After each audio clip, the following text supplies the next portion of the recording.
Hi folks and friends on YouTube. Thanks for being here. I'm Still Dreaming is my channel. And in this video, I thought I would give an update on Miss Lydia. She's the elderly lady that's been renting a room. Oh, hang on just one second.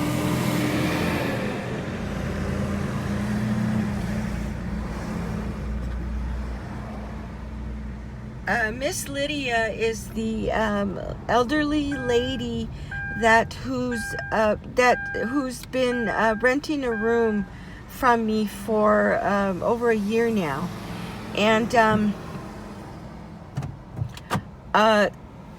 so I thought I would give an update on that. And I'm actually right now I'm in line at a food pantry, so I thought I would just go ahead and, make a video. And well, I'm here just sitting here, so I thought I would make a video and then give an update about Miss Lydia, which it's not really a good update. It's kind of a concerning update, actually. She's not been feeling very well for about 2 weeks now. So anyway, so I thought I would quickly, before I get to the Miss Lydia part, I thought I would just give a quick backstory on how Lydia came to rent a room from me. So in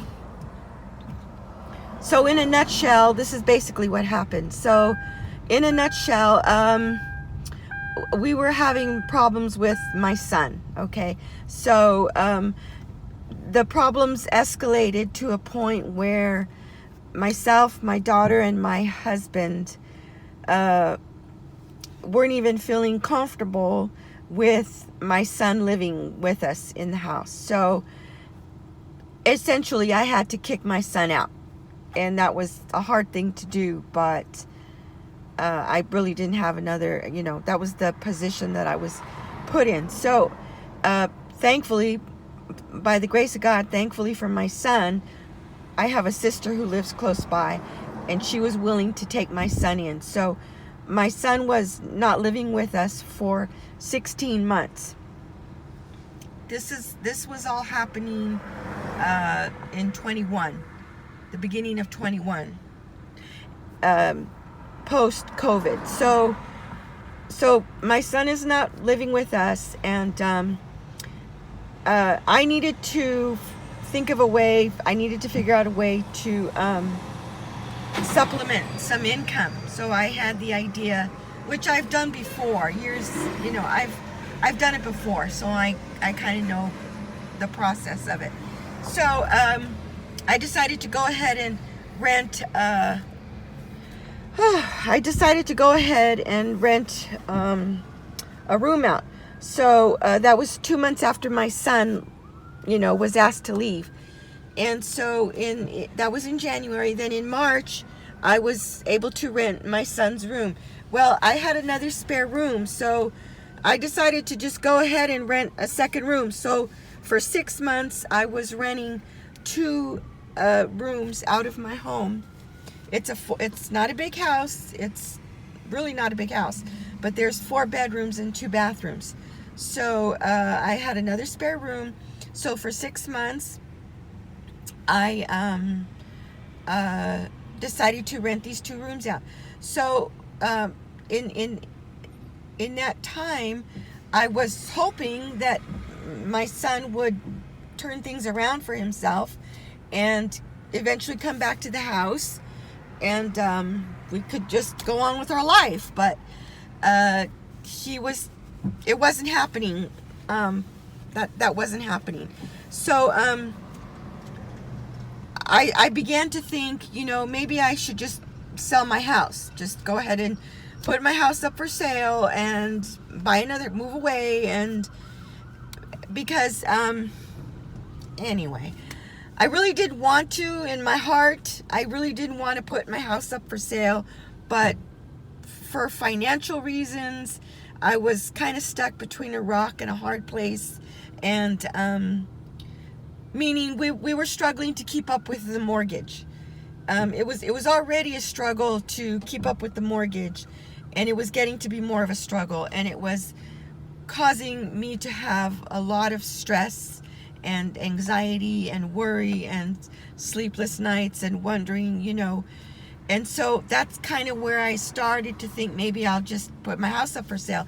If my son wasn't showing any interest in the house, then so anyway, so I decided to do that. And so I reached out, and I found a realtor. She is the same realtor that my father used when he sold his house and moved away to New Mexico about 6 years ago. And so anyway, she was the same realtor lady. So the long and the short of it is, I listed my house for sale. I signed not a rental agreement. It's called a listing agreement. It's a contract. Anyway, but before I could go into the contract to list my house, I had to ask the two ladies that were renting the rooms, I had to ask them to vacate so that I could list my house. Evidently, when you have a house for sale, you can't have any tenants living. So anyway, so I went, I moved forward with that. Those ladies, Dorothy and Elizabeth were their names. They moved out, and I listed my house. And my house was listed. It was on the market for 56 days, and I got an offer on the 56th day. Now, the crazy part is, now I know this is going to sound crazy. This is really going to sound crazy. I wanted to list my house for, this is going to sound crazy. I wanted to list my house for $1 million, okay? And the realtor thought that was pie in the sky. I thought that was pie in the sky. Everybody thought that was pie in the sky. But something told me, I felt like somebody out there has this kind of money and somebody can buy this house. Is the house worth $1 million? No, it's not worth $1 million. For the house itself, it isn't.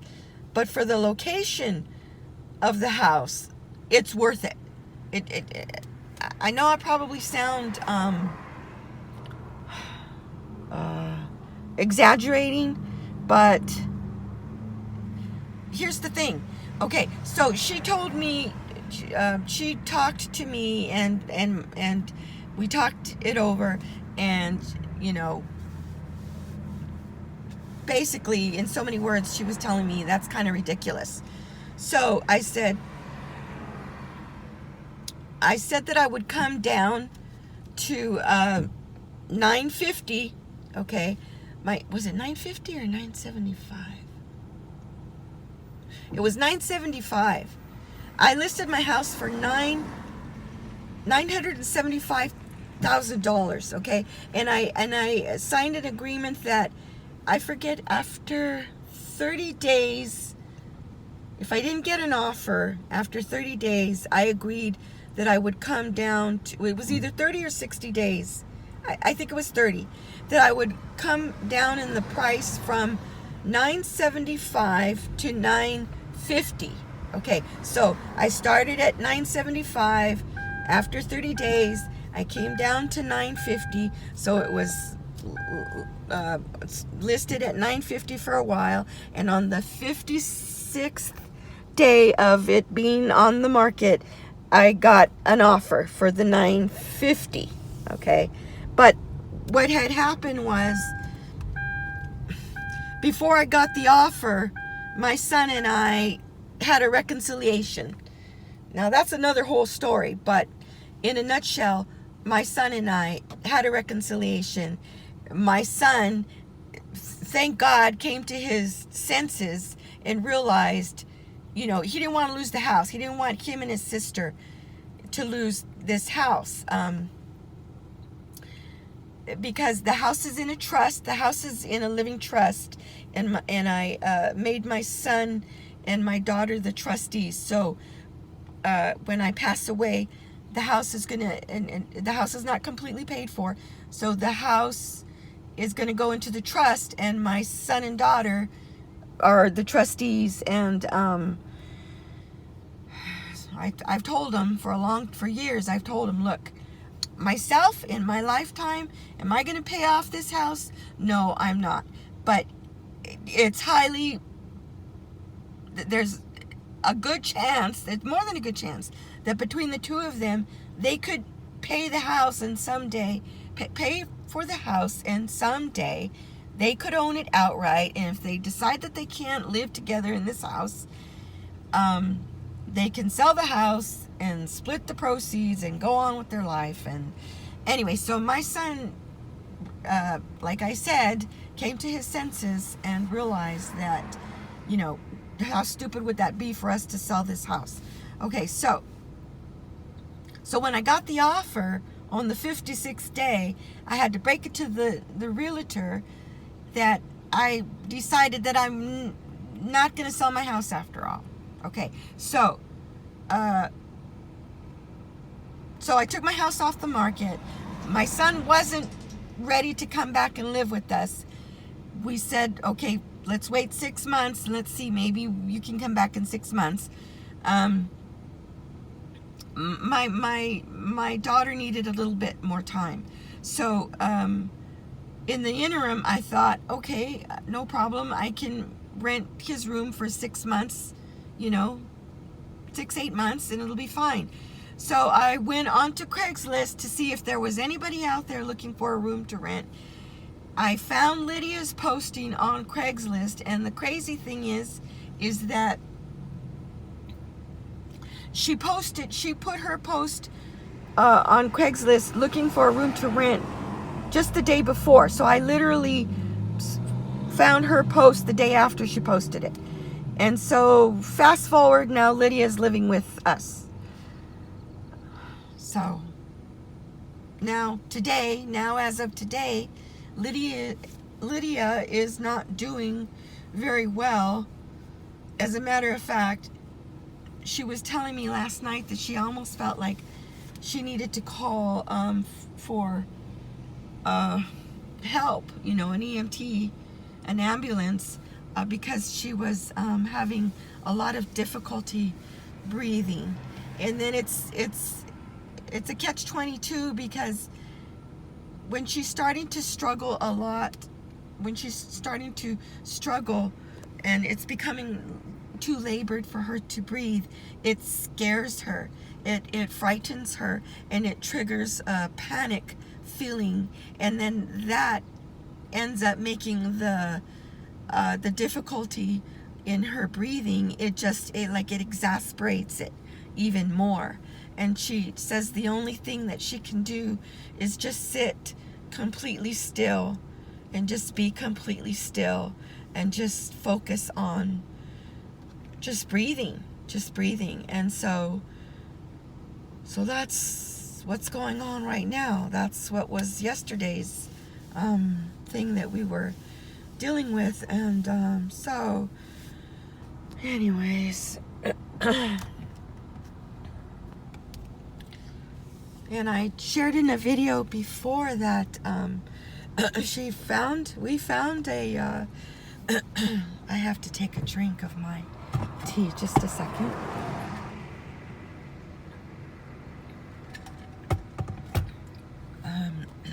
We found a trailer. It's been in the backyard for over a month now. That's just on hold right now. So I guess what I've been kind of preparing myself for is that I really feel like my role is gonna change with Lydia. And I started out as just a landlady, and it's changing to be a landlady / caregiver is what is happening. And I'm just trying to prepare myself for that. See, the thing is, when I went into it, I wasn't anticipating it to go this direction.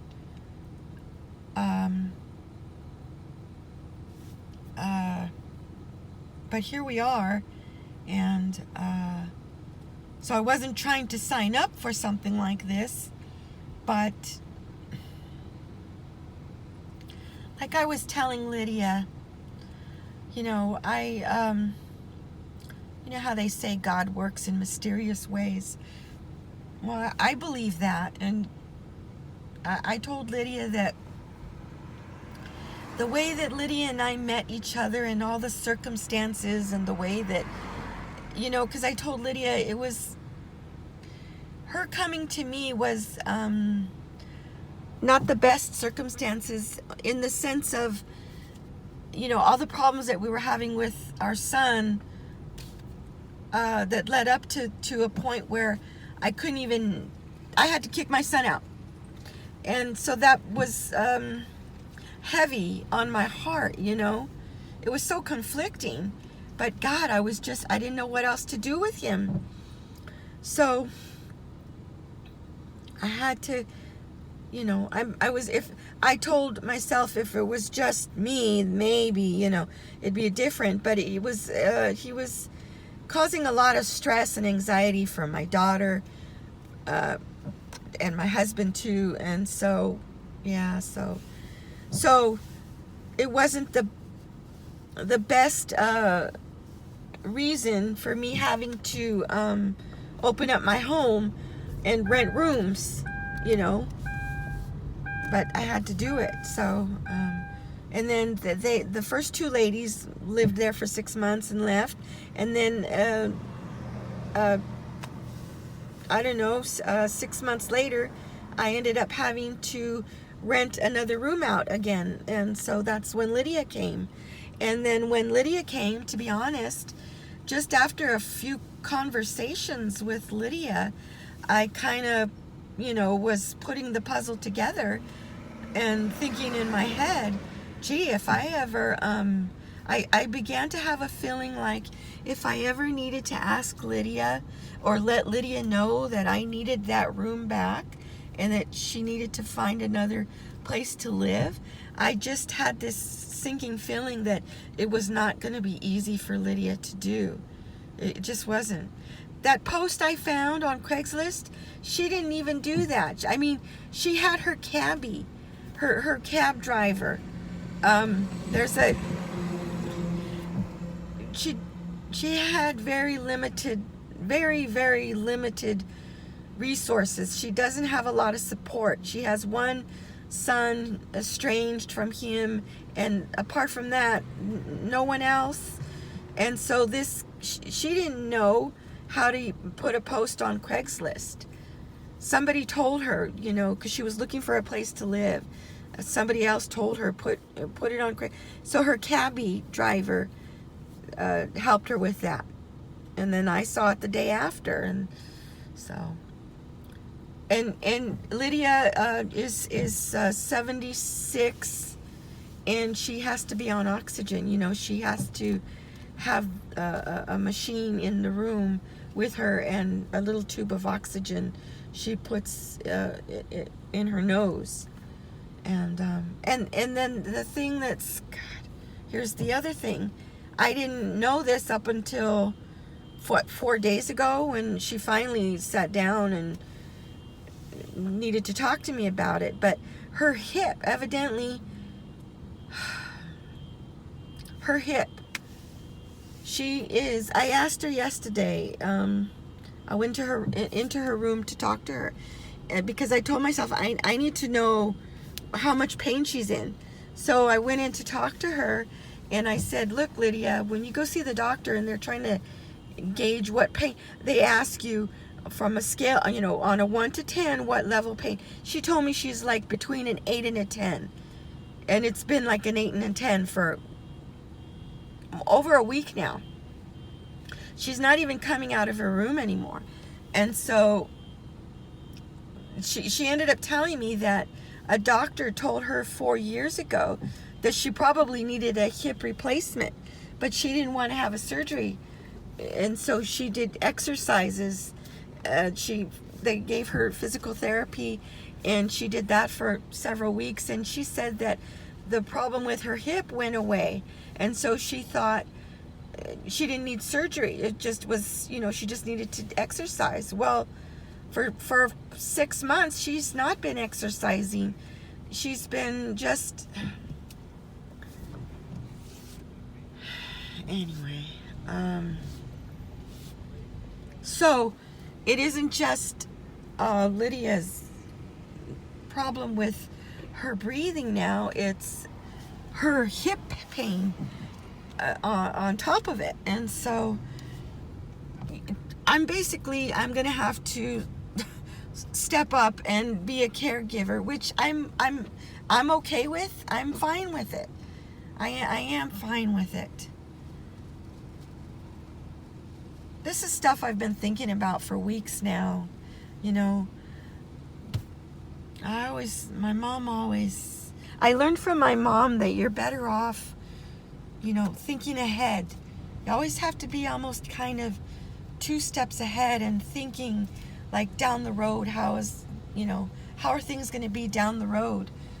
And then you got to brace yourself for it. So mentally, I've already been preparing myself for a transition in my role to be more of a caregiver. Anyway, and then I guess I can talk about that another time. I'm getting closer to the